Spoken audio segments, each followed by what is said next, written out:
Il est tout juste 18h30 sur Aloula et c'est le journal. À la une de l'actualité ce soir. Recensement général de la population et de l'habitat, c'est dans 2 semaines pour la réussite de cette grande échéance. Le HCP mise sur l'innovation et les outils technologiques. Plusieurs formations sont prodiguées aux superviseurs, contrôleurs et autres enquêteurs. Reportage à suivre depuis Tétouan.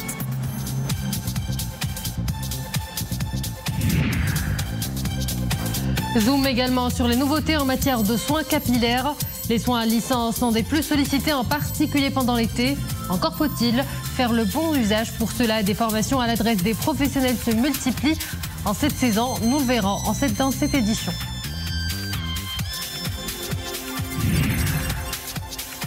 Enfin, nous ferons une dernière escale à Asséla.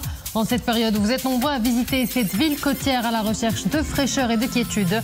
Et les maisons d'hôtes sont un véritable havre de paix, des structures qui donnent le sentiment d'être comme chez soi.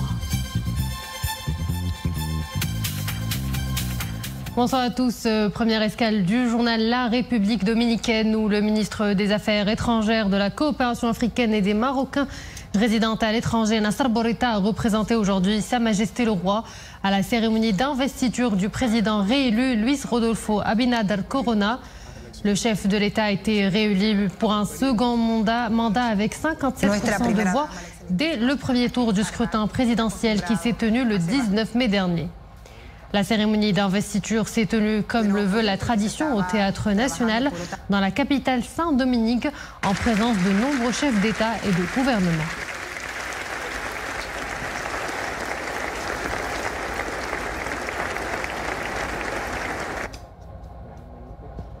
Dans 2 semaines, l'opération de recensement de la population et de l'habitat démarre à l'échelle nationale. Pour cela, le HCP mise sur l'innovation. Des formations distancielles et présentielles ont eu lieu un peu partout pour initier les enquêteurs aux outils technologiques utilisés pour la toute première fois pour ce genre d'opération. C'est un reportage à Tétouan de Wissal Imri, Edna El Herras et Iman Eblou.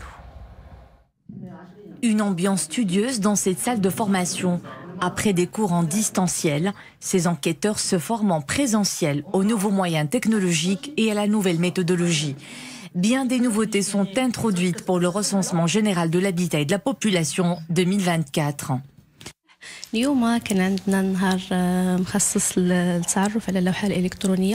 Lors de la première journée de la formation, on nous a appris à se servir de la tablette, notamment pour remplir les formulaires numériques. Nous espérons mener à bien les tâches qui nous incombent.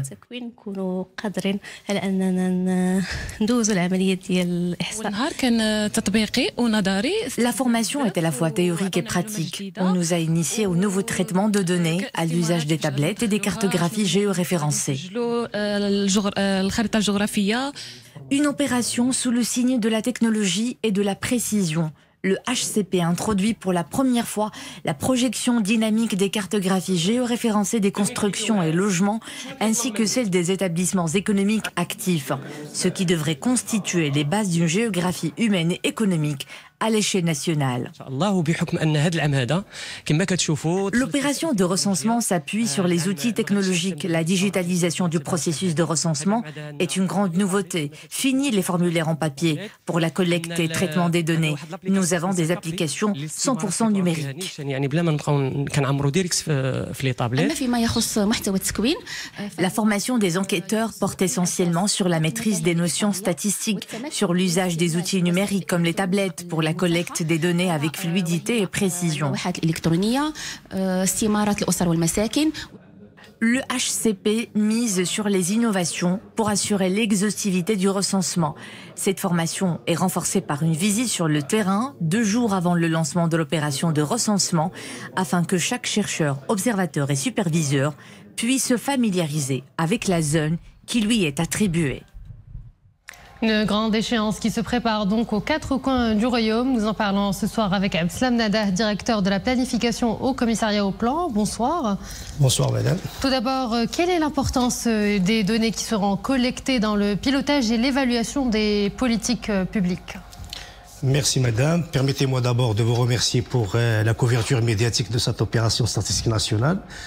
Effectivement, la finalité du recensement général de la population et de l'habitat 2024 comme les recensements précédents, c'est de fournir les données nécessaires pour le pilotage des politiques publiques. Comme vous le savez, donc la finalité des politiques publiques, c'est de servir en dernier lieu les citoyens. Et l'importance du recensement général pour donc permettre à ces politiques publiques de diagnostiquer la situation, de concevoir les nouveaux objectifs, mais en même temps d'assurer le suivi et l'évaluation de leurs résultats, c'est une importance qui a été soulignée d'ailleurs par Sa Majesté le roi Abdullah VI dans la lettre royale adressée au chef de gouvernement à l'occasion du recensement général de la population et de l'habitat 2024. Et effectivement, comme vous le savez, donc la finalité des politiques publiques, comme j'ai dit, aussi bien dans le domaine de la promotion de l'emploi décent que de la promotion des conditions de vie, ou bien l'accès à la santé, à l'éducation, à l'emploi, tout ce qui est à l'assainissement, au logement décent, tout ce qui est pour l'égalité de sexe, pour la réduction des inégalités, etc. Donc toutes ces politiques, normalement, elles passent par trois phases essentielles. C'est tout d'abord diagnostiquer la situation pour savoir où l'on est, mais en même temps fixer de nouveaux objectifs pour qu'on puisse donc promouvoir la situation de développement à un horizon déterminé, mais en même temps avoir des indicateurs pour suivre la réalisation ou bien les progrès accomplis, et en même temps, au final, c'est d'évaluer les impacts de ces politiques publiques sur le vécu du citoyen. Et dans chaque étape, les politiques publiques ont besoin des données statistiques, aussi bien pour, comme j'ai dit, donc arrêter la situation actuelle, mais en même temps définir les nouveaux repères au futur, et en même temps mobiliser les moyens nécessaires à travers un plan d'action qui peut produire les changements nécessaires pour passer de la situation actuelle à la situation souhaitée à l'avenir.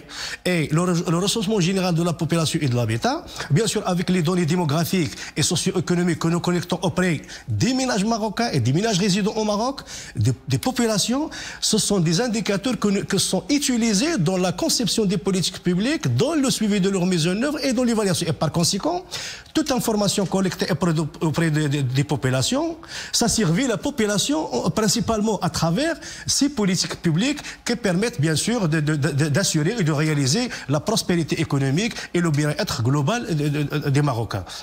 Et comment est-ce que ces données seront-elles exploitées dans le cadre du suivi et de la mise en œuvre des grands chantiers, notamment ceux en rapport avec le nouveau modèle de développement ou encore avec l'agenda 2030 pour les objectifs du développement durable ? Effectivement, comme vous le savez, le Royaume du Maroc s'est inscrit maintenant dans des chantiers de développement global, tels que le nouveau modèle de développement, et depuis 2015, dans l'agenda 2030 des Nations Unies pour le développement durable. De même qu'il y a de grands chantiers comme l'Initiative nationale pour le développement humain ou la généralisation de la protection sociale. Ce sont des chantiers de cadrage stratégique. Ça veut dire qu'ils ont déjà fixé des objectifs à l'horizon 2035 pour le nouveau modèle de développement, à l'horizon 2030 pour les objectifs de développement durable. On peut ajouter aussi l'agenda 2063 de l'Union africaine à l'horizon 2063. Donc les objectifs sont déjà fixés et nous avons contextualisé ces objectifs au niveau national. Donc nous avons des repères de futur. Et maintenant, le recensement de la population et de l'habitat 2024 va nous donner des repères de la situation actuelle. Qu'est-ce qu'il nous reste? C'est le passage de la situation actuelle à la situation future. Et maintenant, c'est la responsabilité des politiques publiques d'assurer comme le futur n'est pas fatal, ça se construit.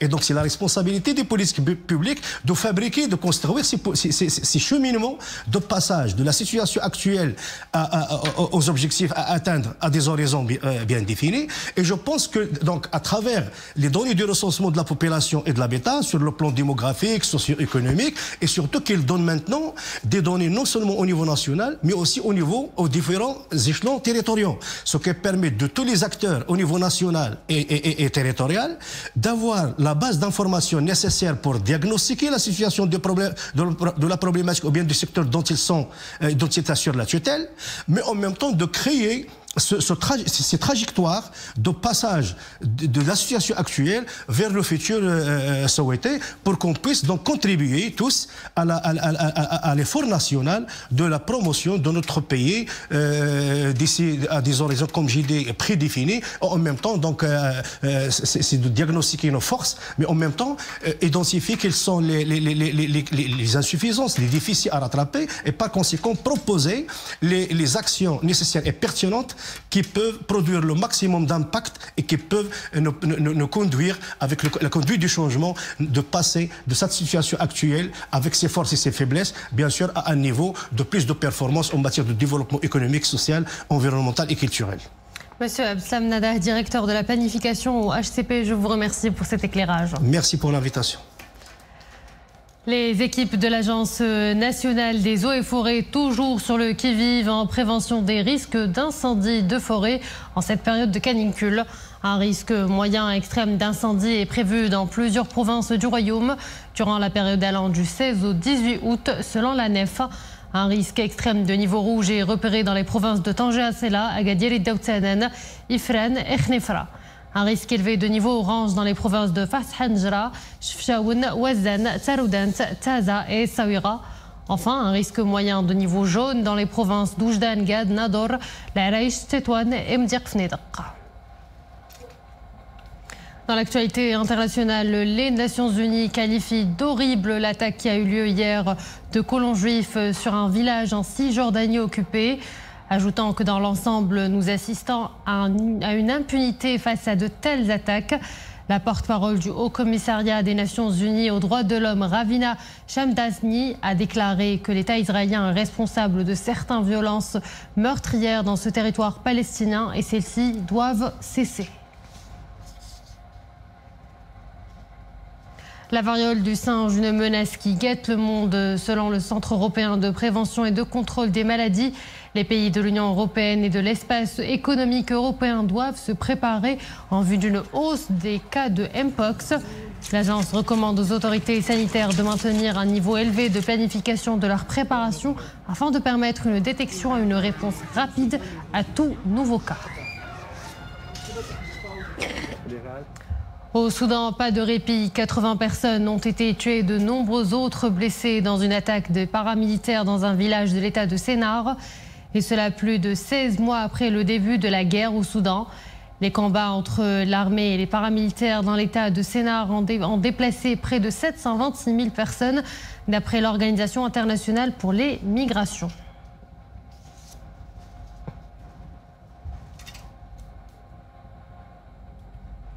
L'été, une saison propice au voyage et au bien-être. Prendre soin de soi est une priorité des vacanciers. Pour cela, tous les moyens sont bons. Pour cela, beaucoup passent par un changement de routine d'hygiène de vie ou pourquoi pas par un changement capillaire.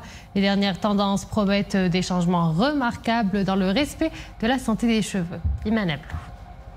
Dans le monde de la beauté, les tendances évoluent à un rythme effréné. Coiffure et esthétique, voilà deux métiers des plus sollicités.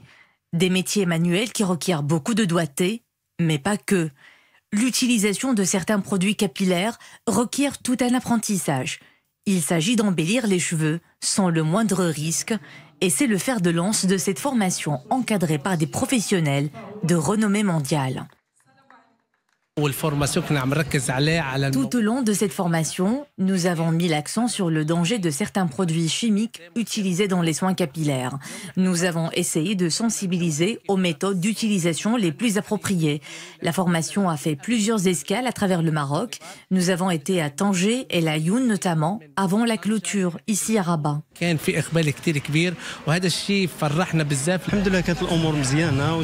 J'ai beaucoup appris de cette formation qui m'a permis de travailler aux côtés de grands professionnels de la coiffure.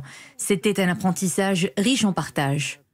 S'il y a un domaine où la nouveauté est importante, c'est bien celui de la coiffure. Depuis quelques années, les fabricants font preuve d'une grande créativité pour la plus belle des tignasses. Ne dit-on pas que la moitié de la beauté de la femme repose sur ses cheveux ? Direction à présent Assela, sur la côte atlantique. La ville connaît une affluence toujours aussi significative durant l'été. Pour un séjour dit plus authentique, beaucoup de vacanciers optent pour les maisons d'hôtes, plus intimistes, et elles donnent le sentiment d'être chez soi. Le personnel aux petits soins y veille. Wissal Mreli, Edna El Herres et Dominique Orlando. Asila est une ville surprenante, autant dire qu'elle est pleine de surprises. Pour l'ensemble des touristes qui s'y baladent, c'est tout d'abord le coloris bleu de ses façades qui retient l'attention. Mais que se cache-t-il derrière ce décor fait de zélige et de brocantes échappées d'un filet de marins-pêcheurs? Une maison d'hôte, comme il en existe désormais beaucoup dans la ville, ce qui semble correspondre à une demande plus intimiste et peut-être aussi moins onéreuse. C'est une ville que je connais parce que je passe souvent mes voyages ici, surtout quand je fais l'aller-retour. Donc je fais toujours une pause à Azela. Donc Azela, Araish, aussi Tanger. Donc voilà, c'est des régions que je connais bien. C'est la troisième fois que nous venons à Asila. On aime beaucoup, les gens sont très agréables, il fait chaud, mais pas trop. Les prix sont plutôt très abordables. Et moi, ce que je préfère, c'est aller chez le coiffeur, me faire tous les jours ma mise en pli. Ir a la peluquería y así. Très joliment décorées, les maisons d'hôtes ont la particularité de réunir à la fois la notion de convivialité associée à celle d'authenticité. L'accueil est très souvent beaucoup plus personnalisé. Hemos hecho un tour por todo el país, bajando desde Achila. Nous avons effectué un grand tour à travers tout le Maroc, Chefchaouen, Fès, l'Atlas, Imilchil, le désert également. Mais j'avoue qu'Asila a un charme très particulier. C'est le cas partout à travers le Maroc, mais ici, à Asila, c'est assez spécial. Dado que Achila pues tiene un encanto que no ha tenido el resto de ciudades. Le succès des maisons d'hôtes a donc aussi gagné la cité d'Asila qui en fait l'expérience touristique un peu plus chaque année, très probablement parce qu'elle offre aux voyageurs la possibilité de se connecter avec l'âme véritable du pays d'accueil.